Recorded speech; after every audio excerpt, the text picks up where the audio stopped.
J.N.S, and I really want to briefly talk about the various splinter groups or divides among Black Americans that we're currently seeing. You know, we have these various monikers for Black Americans based off of ideology or political stances, even political agendas.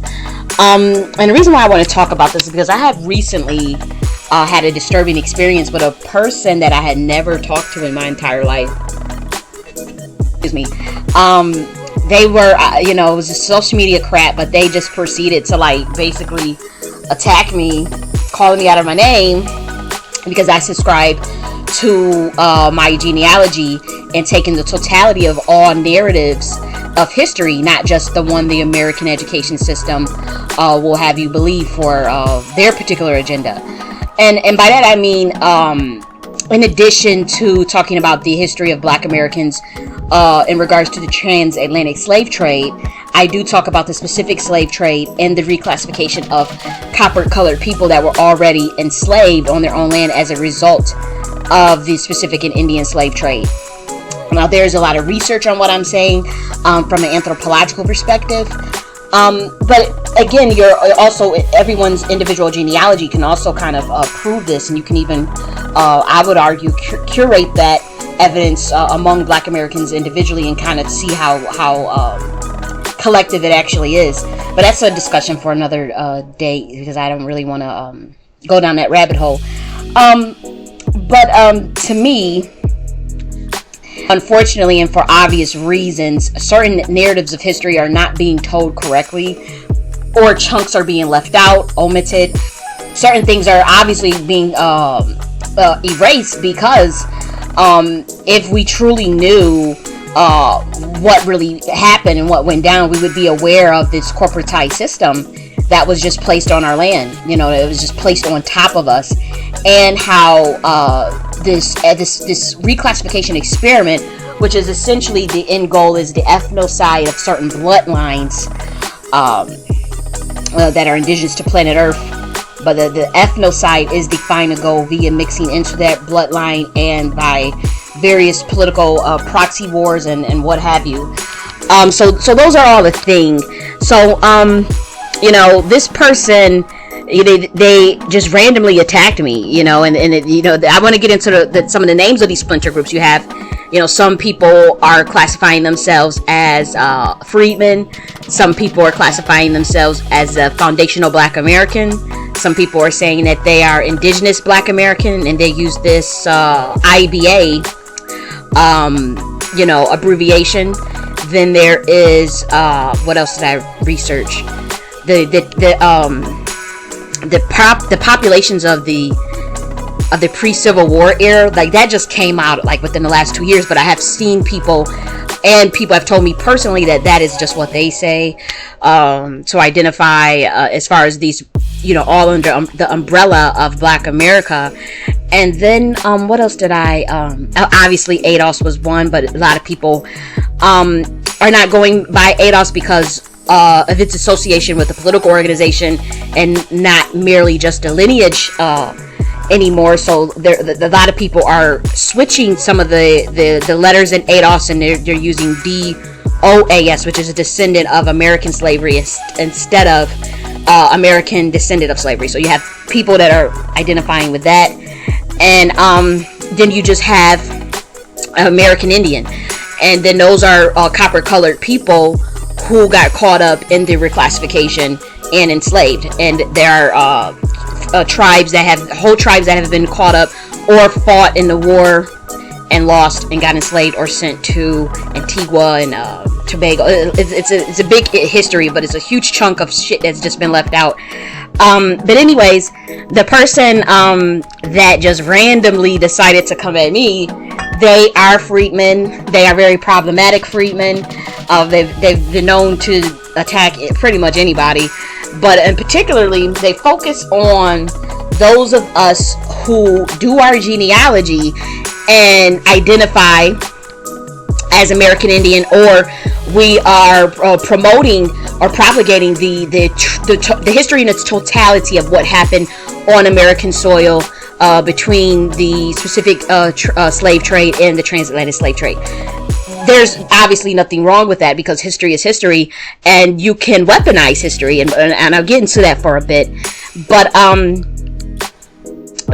whether many people have this actual individual block, so I don't want to give the person too much attention, but it just made me think of, of all of these splinter groups. I have experience with individuals from each splinter group that I have mentioned. I am even friends with individuals from each splinter group. To be honest, the goal here is not necessarily to cause any division. I just want to understand, why would someone have to resort to ad hominem, which is name calling, if they have, the superior truth, or if they're even secure in what they are calling themselves, or what they're identifying as, or what history they're promoting. It's like, again, I'm not one to divide, but I am okay with taxonomy, and by that I mean taxonomy is just how you categorize things, and on planet Earth, that is a law that's not even really recognized, but it's something that occurs in nature, where you have this taxonomy of animals. You have the plant kingdom, the animal kingdom, and then you have that broken down into taxonomy by reptilians, amphibians, mammals, blah blah blah. So when you see that sort of pattern on planet Earth, to me, when I talk about the taxonomy of these groups, even amongst Black Americans, the FBA, the Freedman, the DOAS, the American Indian, this taxonomy, when I say I'm okay with it, I'm okay with this in the sense of, if there is no resonance and there is no frequency amongst individuals, or even amongst certain factions of society, then you separate, and that is fine. You work on your own agenda. You mind the business that pays you, and you stay in your lane. I'm one of those people that's like, everybody, they got their lane, and I don't understand why you have to antagonize someone. If you can go your own way, if you can walk your own path, it's like, I'm walking my own path and minding the business that pays me. Why is someone else that's supposed to be doing the same thing, they may have a different ideology, why do they have to resort to name calling, using pretending, or even just flat out slander, lies, defamation, saying that, oh, you denied this, you did, with no evidence, clearly no evidence. Just in regards to differences in ideologies. And to me, if it's like this, if one is truly doing the work and you're truly confident, why is anyone focused on what another group is doing? And then, going so far as to name call them, and I guess the name calling, saying, oh, you're pretendians, I guess that's supposed to shame them, as if that's going to just erase their fucking genealogy. Like, that's not going to erase their genealogy, and I guess they have to ignore that and just claim what the government is telling them to claim, which is Africa. So once someone does the research outside of the citadel, outside of academia, and tap into their individual story, it will help you understand. And again, if individual Black Americans are doing this in mass, I argue that you can even curate that individual genealogy to look for patterns. This is actually called in qualitative research. In particular, it's called coding. When you code, you look for patterns. You're looking for similarities. You're looking for things that stand out, or aha moments. So, and I know I'm just gonna briefly talk about things. I'm not gonna talk over anybody's head or anything.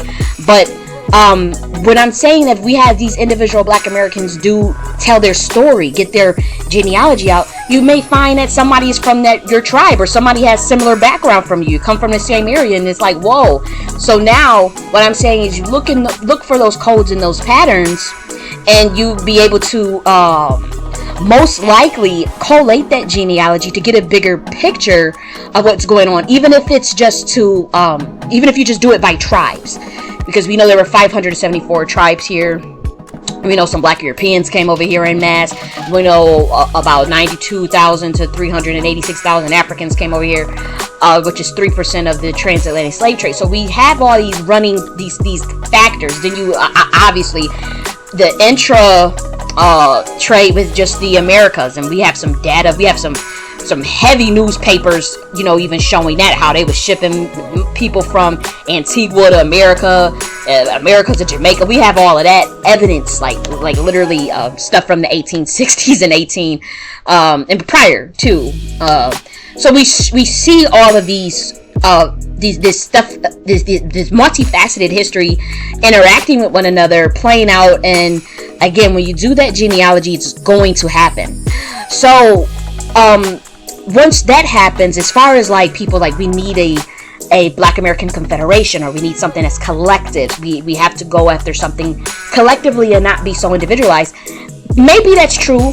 You know, I'm still thinking of these things. So, but I've heard people tell me that in debates and just, you know, what they think should happen. But in my response to that, I would say, again, once you have these this history by region, this I will say this. Let me rephrase it. The genealogy by region. You have individuals that realize, oh, we're all from North Carolina. Oh, we're all from Georgia. We're all from, or we migrated and all this stuff. And then you may find a tribe. Or you may find that you're a free person of color, that you're a Freedman or whatever. Then I would say go through that process of coding again. Remember, coding is that process of looking at patterns to concretize, to get a collective sense. And perhaps you can make some generalizations based on those patterns after you code them. Again, this is very tedious work. It is not just something you could do in a day. It can take up anywhere from maybe, if we get lucky, maybe 3 years, but it could take up to 10 years to actually properly do this research. You know, anybody would take that up, God bless them. But at that sense, perhaps if you can generalize, but when we're doing this type of work and when we're trying to really preserve our lineage, this cannot be done on lies. It cannot be done on agendas of the government, or it cannot be done on identifying with misnomers that people placed on us, that this apparatus put on us. You cannot just go along with it, especially when you do genealogy and you find out the truth. Oh, just for a check or just for whatever you think you can get out of it without doing your genealogy. That's very dangerous, and anybody that will tell you to do that, you might want to research their background, and you might want to start asking some very serious questions, because anytime you working with the clear misnomer, the biggest one is this African American thing that they don't forced on us. And I don't know any of these split. What's interesting is that none of these splinters are going for it. DOAS don't like it. Freedman don't like it. DOAS don't like it. FBA don't like it. The American Indians don't like it. So we all pushing back against the federal classification of African American. That's a pattern. That's a code. And by a code, I mean that is a marker that may be something you can strategize around in terms of how do you get out of a federal classification, a misnomer that doesn't even represent you. You know what I mean? Like that's a starting point. I'm not saying that's the end all be all, but I do want to say that doing anything half-assed or that has to, where you have to work in tandem with corporations that are designed to destroy you, will ultimately backfire. This is cosmic law. This is anytime you do something against your soul power or against evidence. If the shit come to back, it just comes to backfire. So I want all of us to be wary about the deals that we make and the policies that we stand behind as Black Americans, and who we shake our hands with. Sorry, I'm drinking water at the same time that I'm talking to you guys. But we want to certainly, be very wary of who we make deals with, who comes amongst us with their little plan or whatever, because the history has to be done right. The people themselves have the right to self-identify. They have to tell you who they are, and not someone forcing something, or they got these little puppets coming out saying, "Hey guys, we were always calling ourselves African," and all this nonsense that they're trying to pull over a whammy bammy. But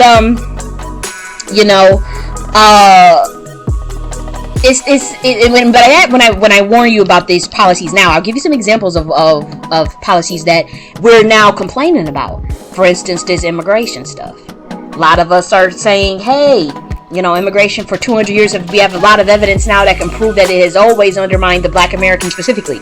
We have the evidence of that. You know, we have every data on every metric proving that. But, you know, 1965, you got people that was fighting for, you know, immigrants and all, immigration and all this stuff. Then, excuse me, there's also a segment of Black Americans who argue, and quite convincingly, that integration undermined our economic power, our economic structure, as well as like the minority coalition, the civil rights movement.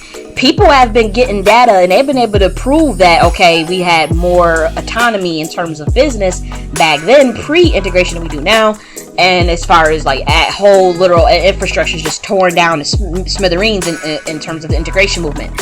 Now, I have heard that argument, and many Black Americans are stating that. So again, those are examples. Even if we have this thing with the minority coalition where we never get anything out of that, people use our plight, use our trauma, then run away with a bag and then kick the ladder down, you know, once they get up. People have done that to us, very specific groups. Like, we have the evidence of this stuff as well. So, you know, when these policies and rhetoric had first, you know, surfaced, you know, collectively, Black Americans didn't really question it, or if they did, it wasn't enough. It wasn't loud enough. Something happened where people ignored it. We talking about 60s and, you know, even with the immigration stuff, Booker T. Washington and Philip Randolph, they was talking about that shit like in the late 1800s, like 1890s and stuff, like the early 1900s. They were already seeing the patterns. People probably thought they were crazy, you know, oh, you being dramatic, it ain't nothing. But we always gonna have people that have always spoke out and catch things. Like, people was talking about the Obama stuff and got ripped to shreds. Black Americans, men and women, got ripped to shreds years ago. What is it now? 2022. When did he get in there? 2008, right? So we talking about, you know, decade ago and more. When they came out and said, hey, this guy is da-da-da-da, he's not really, you know, for us, you know, the people try to call that out, and people ran them off the block. Like, people got in their ass, they like, don't destroy our moment, we're voting black, you know, we're voting, you know, like, so, you know, people call things out, and you have these puppets that engage in the propaganda to push that rhetoric that eventually just sells us out, but you don't catch it till like 2010, 15, sometimes even 50 years later. And look at with this immigration, we're talking about a whole 200 years later from when Booker T. Washington called this shit out. That's crazy. I mean, almost 200 years, but that's like insane, you know.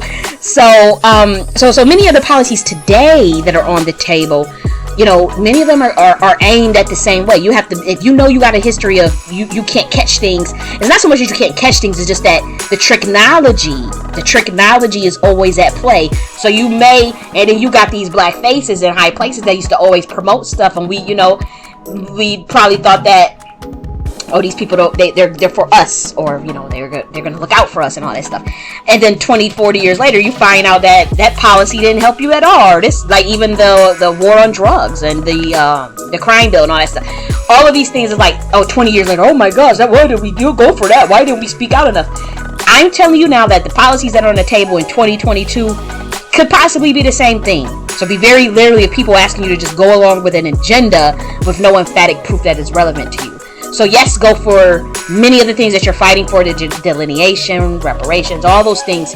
But always be aware of that tricknology and who they use to do it, and just know just because someone black, you know, don't mean they necessarily for you and whatnot, and blah blah blah. Be also aware of slander campaigns on certain people, because certain people that actually could be for you, they could be done. You know, apparatuses can be at play where they trying to shut that person up or just completely damage their reputation. Ice Cube was an example of that, where everybody was getting at his neck when he was trying to ring the alarm and propose a policy, economic policy. I think that's what it was. I think it was called the Platinum Bill or something. It was something, but you know, something like that, where, you know, you when you see a machine just go after someone, question that too. Please question that. Lord have mercy.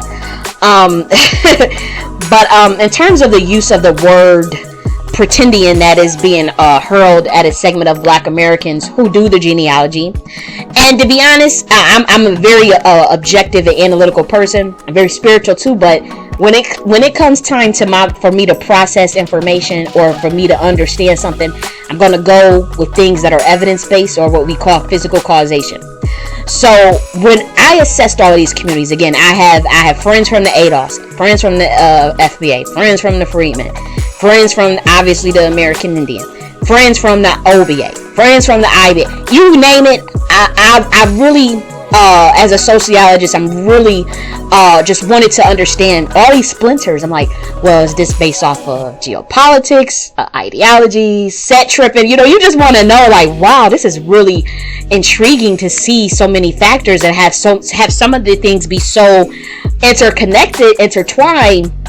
In terms of me, I can emphatically state that sometimes with some of these people from some of these individuals from each of these groups have such similar spirits to me, where I can pick up that they are my people. Like, it's like I know that these are my people, and you feel that kindred spirit immediately from the way they talk, walk, carry themselves. This is everything, and not every group is perfect. You always have your issues, but I personally, in my heart of hearts, believe that throughout these splinters, that there are some stark similarities that should be strategized upon. That should be obvious, where you would put certain bullshit aside to get an objective and goal done. And when you don't see a person that is willing to do that, you should be wary, because it can hinder productivity. I'm not saying, just jump on them, but be aware of people that stifle productivity. But when I say that in terms of really assessing like the splinters and trying to see, like, okay, what do we fit on a drawing board once you do your genealogy, or what do you feel drawn to once you do your research as well, as far as on just a scholarly level. And I know everybody's not going to do that. That's just my personality. But I have to say that some of the most fiercest researchers and scholars that I have met in my life have been from the American Indian community. This is just my personal assessment. I'm not saying that no one else has no scholarship or have no relevance or nothing of that nature. I'm just saying some of the stuff that I have been really questioning, and all the things that I'm just like, I need some more dots connected. That community and those certain individuals in those communities really brought the picture home in terms of covering history that is literally just being washed out, and combating an apparatus that wants you to focus your soul energy somewhere else 5,000 miles away. So if I'm peeping this game and I'm seeing, okay, people really got scholarship out here, people got research and data out here, and they not playing. We talking about from all walks of life. It's not a class thing. It's not light skin, dark skin. These are motherfuckers that are really doing the work in terms of trying to put in their respective lane, which is genealogy, could be history, could be even just their individual their tribe's history. But just seeing that data, getting those sources, looking at those references and stuff, and putting it together with everything that I've always knew, because I come from a very academia background, but I didn't buy into a lot of things. I was always more so like, how do I keep my creativity and my autonomy, because a lot of those institutions, they can program too, so you have to be careful of all programming and question everything. You just can't buy into anything. So yes, I have questioned all narratives from every walk of life, from everything that has ever presented itself to me. So when I hear people just completely dismissive, with this pretending and stuff, and like and again, when I say some of these researchers are not just focused on North America, but they have the history of Africa down pat. Like with me, I can run you 100,000 years of that shit. They got your Black European history down pat, when we know what was going on over there for the last 800 years in Europe. We can run you down the history of that. Then, not just Black European, but just European history. Then there's some that even is very familiarized with the Asiatic history. So it's not like these are just people that are just bumps on a log, just randomly like, hey, So to be dismissed like that is unfortunate, because you have some very brilliant people. And then it makes people like, okay, you set trip and I'm a set trip. Like, We ain't coming together, fuck you. And then there's chaos, you know, and division. And then one group is being sanctioned, and one group, you know, it's a lot of funny business with this stuff because it's coming from the top down. But I know a lot of you can't catch that at all. You just think you in the moment arguing with people based off of what you identify as, not realizing that a lot of that stuff is coming clearly from the top to cover up certain people, to shut up certain people. So you have to watch who's getting called names and whatnot.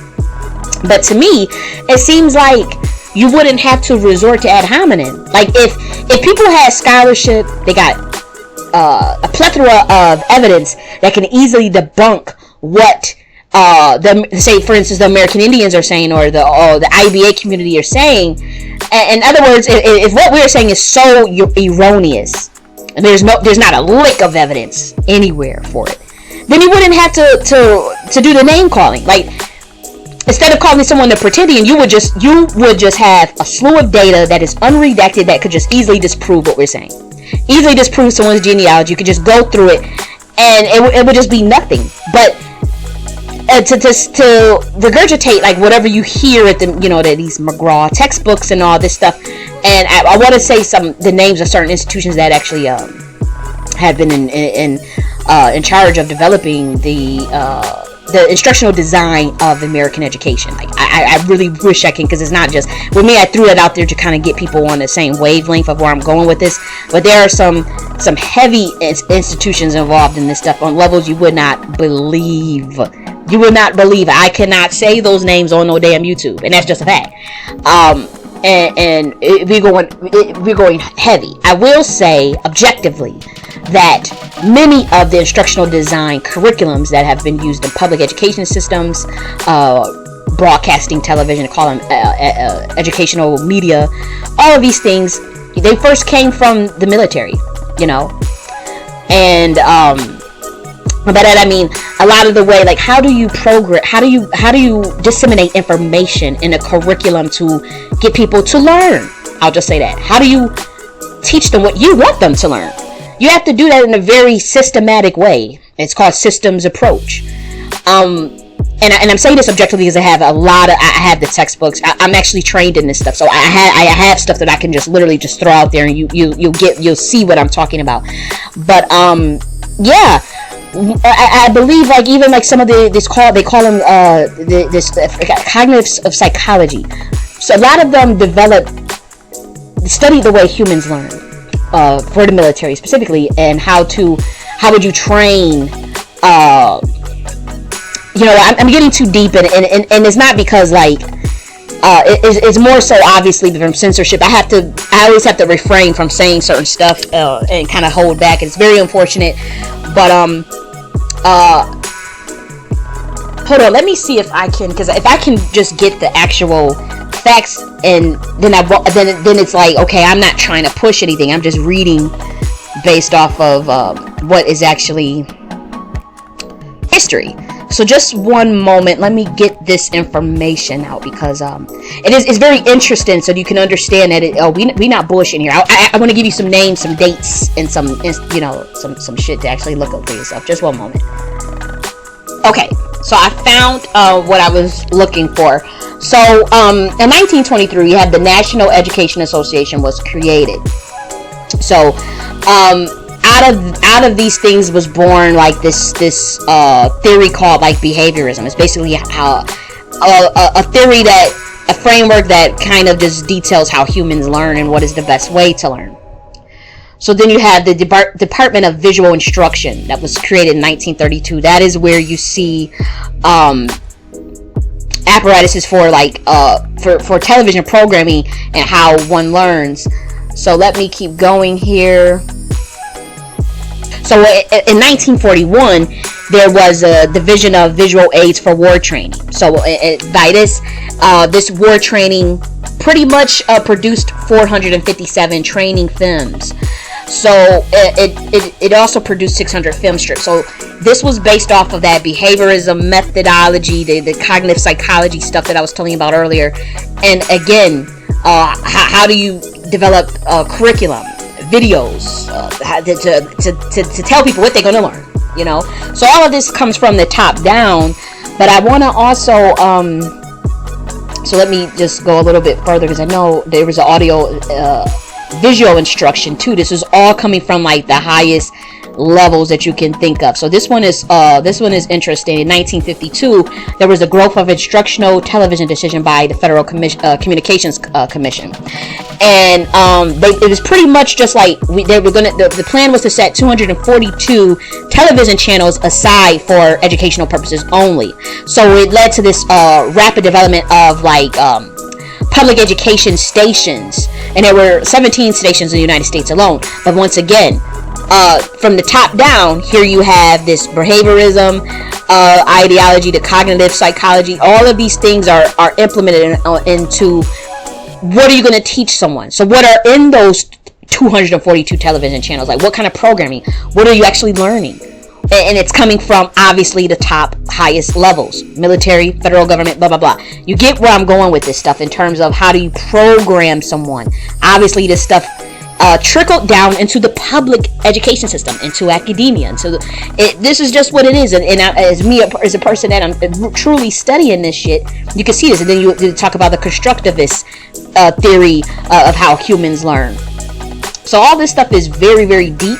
Then you have whole theories of instructions, of how you would actually break down this information, not just what you would teach, but how you would teach. And this is just, it is what it is. Like even like the launch of PBS in 1967 with the Carnegie Commission on Educational Television. Once again, programming. So I hope I'm not going too deep there. I don't think so. But I'm saying this to say that some people really study this for like a living.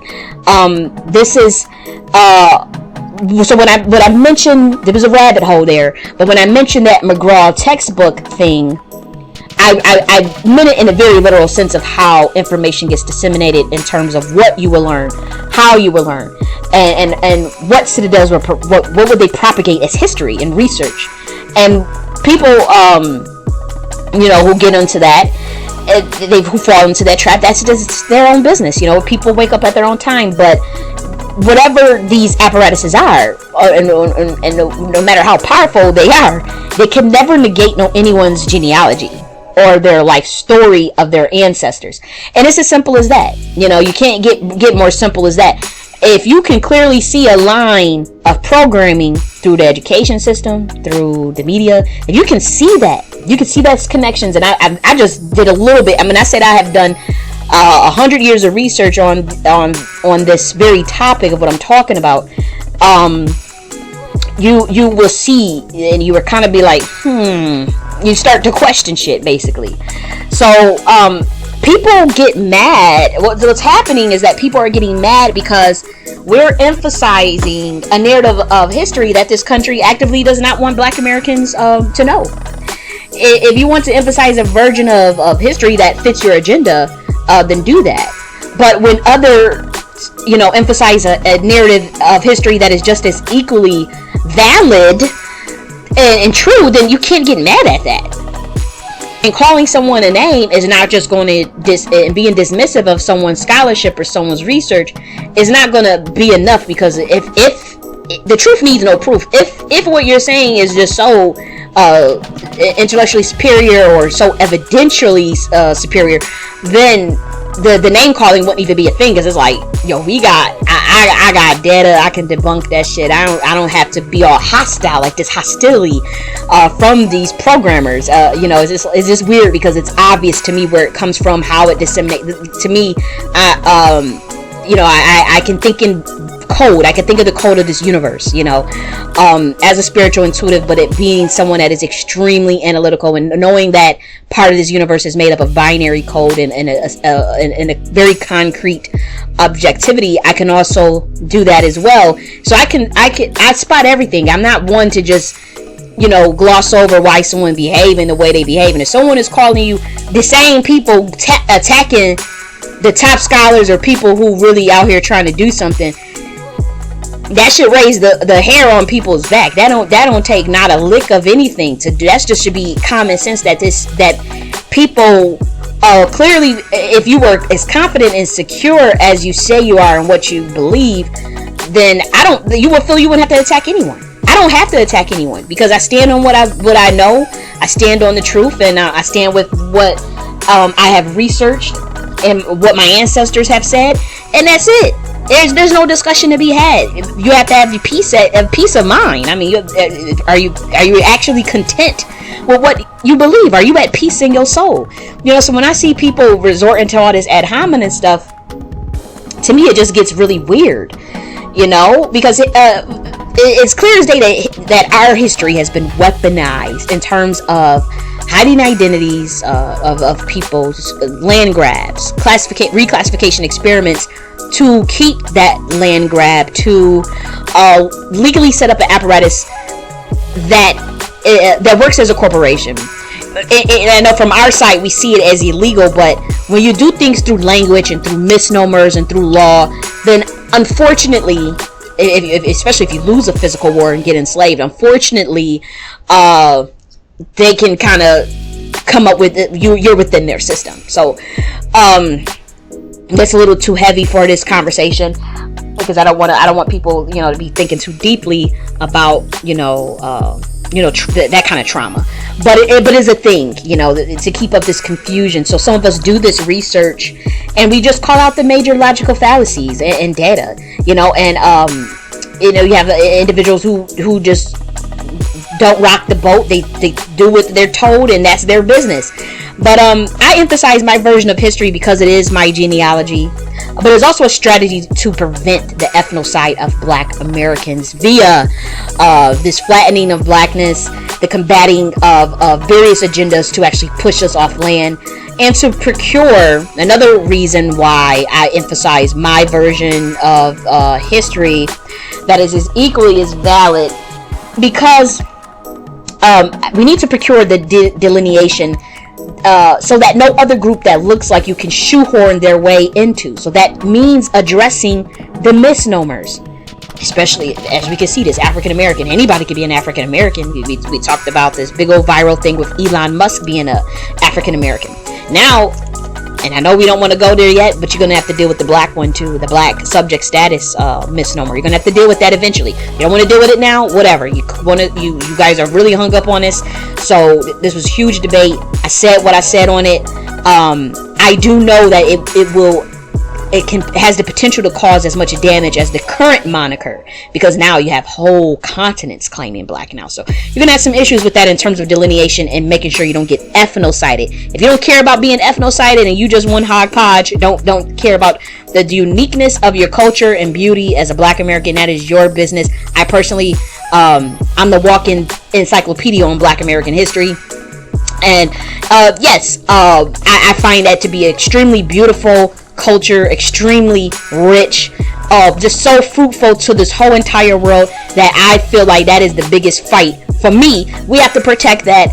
I don't want to get ethnocided because of pan-Africanism or all these things of everybody's all Black now. Forget your tribe, forget your genealogy, forget your history. We are all just Black now. You got different agendas, you got different history, you got different bloodlines. Just because someone looks like you doesn't mean you even share the same bloodline or even star system where you come from. Now that's way too deep, so getting into the star system stuff, so we ought to be off that. But this is some very serious stuff. People don't care. They walk in, they doing their thing, working 9 to 5, going to the clubs, tricking on hoes, whatever. You do your thing. But for me, it's like, okay, how do you prevent the theft of someone's culture and the theft of someone's damn identity? So yes, I'm thinking of that 24/7, believe it or not. I probably spend a good hours thinking about this shit daily. So, we know that we have to procure proper classifications and all this stuff.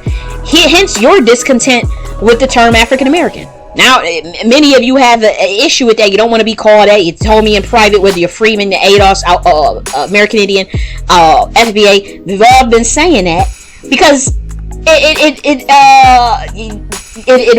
washes out your history. Obviously, we know that your culture, it erases your accomplishments and give them to all these other groups think they can lay claim to it. And so I'm here to tell you that ethnocide can take place not only just from misnomers and misidentification, but ethnocide can take place based on what you claim and where you claim. So they have set up where even if you challenge the misnomers, even if you renamed yourself very successfully, they have other layers in place where they thinking hopefully you're brainwashed enough not to challenge the history. You're brainwashed enough not to challenge the theories of origins. You're brainwashed enough not to challenge the policies they make. You're brainwashed enough not to challenge the legalese that they create for you. So there's all these layers, in other words, all these multiple layers of decolonization that the Black American would have to do to even successfully delineate and protect their culture and identity. Multiple layers. So once you get through one, you got to work on the other. Right now, you're just on misnomers. You're literally just on the monikers. Hold on, y'all. I got to run downstairs for a second. Okay, so I'm back. But, yeah, I was just saying that, you know, you have to do the multiple layers of decolonization that transcend beyond just what you would call yourself. Because right now, everything that you have done, you know, all these other groups of people think they entitled to claim it, entitled to bask in it, and that you gotta share with them just because y'all look alike and all this fucking nonsense. And it's because you have not strategized enough on how to delineate successfully. You don't go hard in the paint enough about it. You arguing back and forth with these people, and they telling you who you are, and they demanding that you identify with them, and that you say that you them. And when y'all have literally no connection, or thousands of years removed, or nothing at all in common, 500 years removed, whatever, wherever you fall in this board. And to be honest, what we see in this rift all about is that some of us, we at the last layer of undoing the brainwashing. We at the last layer of the decolonization level, where we understand it from the ancestral level, as far as the genealogy. We understand it on the legal level, as far as the legalese. We understand it on so many various levels, where we beyond kind of just arguing about, oh, don't say we African American and all this stuff about black. It's, to me, you know, when I see the resorting to the name calling, clearly one has not done those multiple layers of decolonization. Because why would you have to name call if you truly at peace with yourself? You know, and I know what that's about, but it is a sad reality. So when you see people that they know they can't really go at it toe for toe with information or a proper debate, certainly can't do it with me and many other people, so they have no choice but to call to resort to slander, to resort to ad hominem. Oh, you're pretending. What is that? What is that supposed to do? Or I'm just supposed to put out my mind all the shit that I know, all the research that I've done, and my individual story. I'm supposed to just act like I and just go along with what you got, which is like that doesn't make any sense, you know. So there's some discrepancies in all of that, and people can see it. Like, people can see insecurity. They can see that. They can sense that, or they can sense when someone's a fucking agent, literally.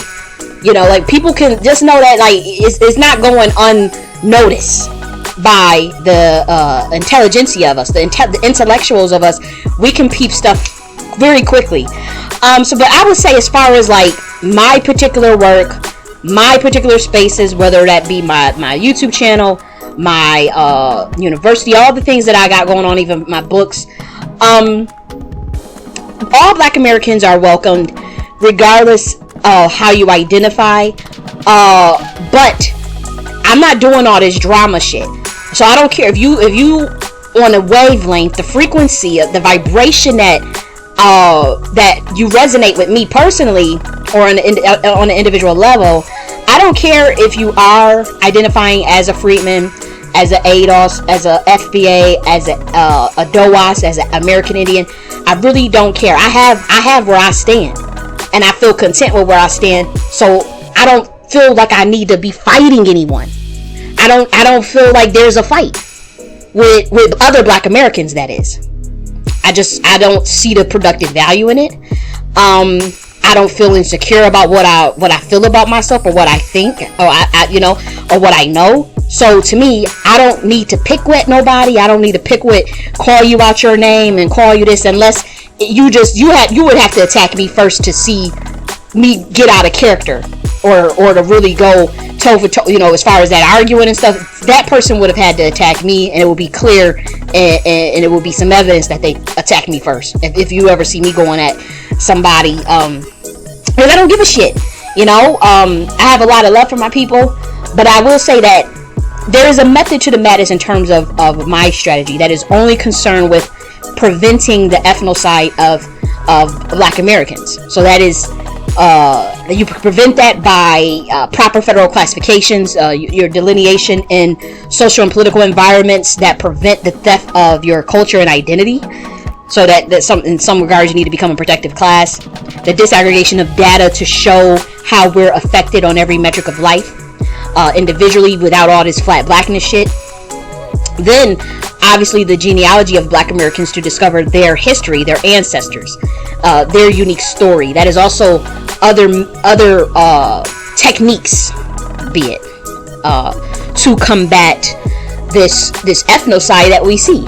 So that is where I stand on this. So if you identify, if you feel like you like me as an FBA, or an individual level, or a Freedman, and we connect and hit it off, and we have the same frequency and the same resonance, then let's build. Let's do something. Let's make something shake. Like, I don't do all of this, nonsense. I just cannot. I can't get with all this infighting.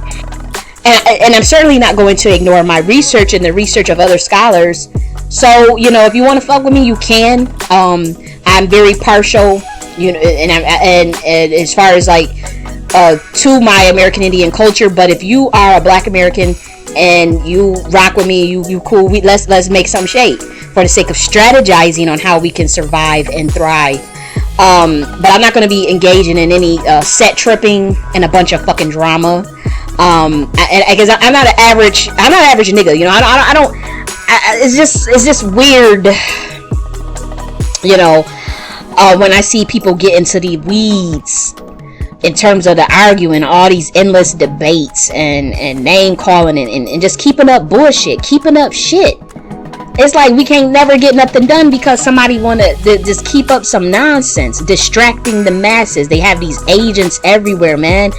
And I just don't feel in my soul that I have to do that. I don't feel like I need to be arguing with other Black Americans about whether we gonna use black or this or and all that stuff. I have my opinions. When you ask me my opinion or my perspective, I'll give it. But that's gonna be the end of it, because all things, when you're in tunnel vision and when you have a goal and objective, especially if it's your sole purpose, very, very seldom will you get deterred by distraction or nonsense, And some people, they have that tunnel vision, or they have what we call like this sort of gene that just propels them to stay on their mission and only that. It's like they can't focus on anything else until that gets completed.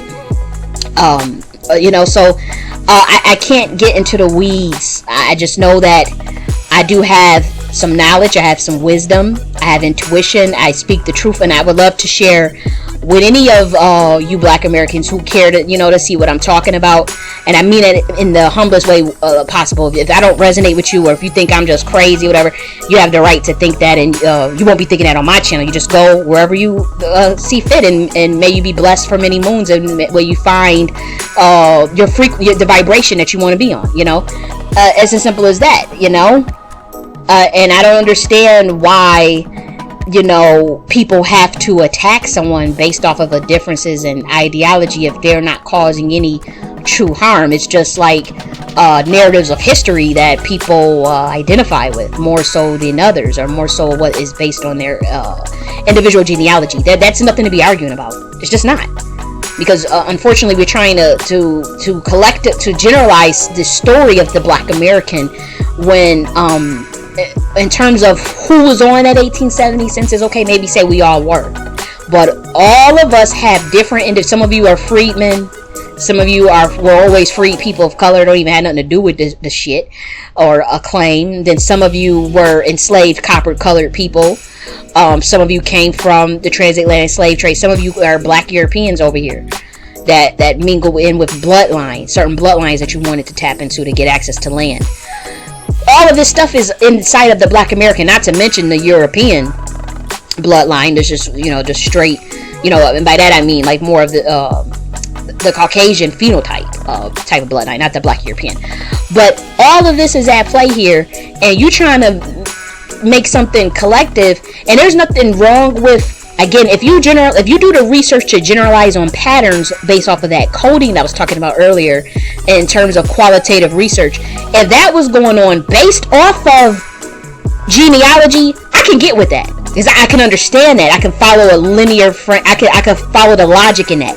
But I can't follow the logic in, here's the narrative from this governmental apparatus, this is what they said happened, hey, you all gotta follow this, because it's like, wait a minute, I got my genealogy records, what they're saying is not matching this, so I'm gonna go with my genealogy, and I'm clearly telling you how the education system came to be, and how you program someone off of the psychology of how they learn and how they think, but then you can tell them what to learn, tell them how to think, and it all came from very high levels. I try to break a bit of that down earlier in this video. So there's just, at that point, if you cannot follow the logic in what I'm saying, then there's nothing to really talk about, because then I'm dealing with someone that is brainwashed. I'm dealing with someone that's severely damaged, and may not even have the level of consciousness that I have. So it's like, no disrespect, but there's nothing there's no engagement. There should be no engagement at all. And we have to develop these schematics. We have to develop a plan of action that are solution oriented, that are designed to expand the consciousness and the quality of life for the Black American. Nothing less and nothing more. It's as simple as that. All of this, we gotta, all this set tripping and this dramas and arguing and all that, name calling. I mean, it's sad when I see that. But I will say this to Black Americans, and I gotta wrap it up. But Black Americans, I will ask that you become consciously strategic in what narrative of history you want to emphasize, because and particularly when it comes to preventing your ethnocide, because it is a fact that many of us got caught in the crossfires of multiple slave trades, the specific slave trade, the 3% of the people that got caught up in the transatlantic slave trade that were brought over to North America. And then, when some of you do your genealogy, you realize again that you may come from Ireland, because there's a lot of Black Europeans that we don't talk about. And if you want to emphasize that bloodline of wherever you fall on the chessboard, you should be able to do that in fucking peace. In peace. Once you do your genealogy and you emphasize the bloodline you feel most comfortable with based on the data, and then that's it. Like, for instance, if you see a bunch of Indians on your chart, and you looking and you cross-referencing things, and you got your data, then it's like, okay, I'm going to identify as an American Indian. If you see Freedman, if you see free people of color who were never enslaved, that's what you may identify with. If you see Creole, a lot of people, they see the Creole stuff in their background. You may see, honestly, a bunch of Black Americans with white status, a bunch of Black Americans with ancestors with white status on their census. Like, for instance, and again, the white status thing, it could be, is a little tricky, when it comes to the genealogical records. It may not describe phenotype as much as you may think it does. It could actually mean property, unless you see a picture of them, or it could just be literally white, in terms of the Caucasian phenotype. So that's something for another day. I don't want to go down that rabbit hole. But for instance, like, I have 3 white grandparents. 2 of my 4 great grandmothers, they're white on the census. Then you have some other thing where it says Negro and an Indian and all this stuff on the death certificates and shit. So you have to do the work to see where you land on the drawing board. Some of you are going to be shocked. Some of you are not going to think, after you do it, you're not going to think so much of the way you have been thinking. I can say that, and I say this from personal experience in terms of like, not everything that you've been taught is something amiss here. Once you actually do your genealogy, it's something that's kind of like, okay, this is not adding up with what we're being told in the textbooks or in the history stuff, So but it's a real thing. So I would say again that you do the work to see where you land on the drawing board. I'm not engaging in the weeds with niggas, Black Americans. You could come from any walk of life, and I will respect you if you respect me. I care for you if you care for me. You know, and it's as simple as that. Now, I will say, Black Americans, please behave yourself out here in these streets. Watch how you treat people. People only remember how you made them feel, you know, in life, nothing else. So, you know, just be kind with and compassionate with one another. You don't have to be calling people names and arguing over stupid shit. Again, the mission is the expansion of your consciousness and the quality of life for you. And that should be the mission and nothing else. Don't let people distract you off your goals. You're more than welcome to come connect with me, to come chill with me. I do a lot of lectures and teaching on Nakhti University. I plan to create a lot more content from myself and not just from other teachers. Feel free to check out a lot of my information regarding a lot of my books that I have produced. There's something in there that's for you if you're a Black American, for sure. So if you find something that resonates with you, support it any way you can, and I will support you in any way that I can.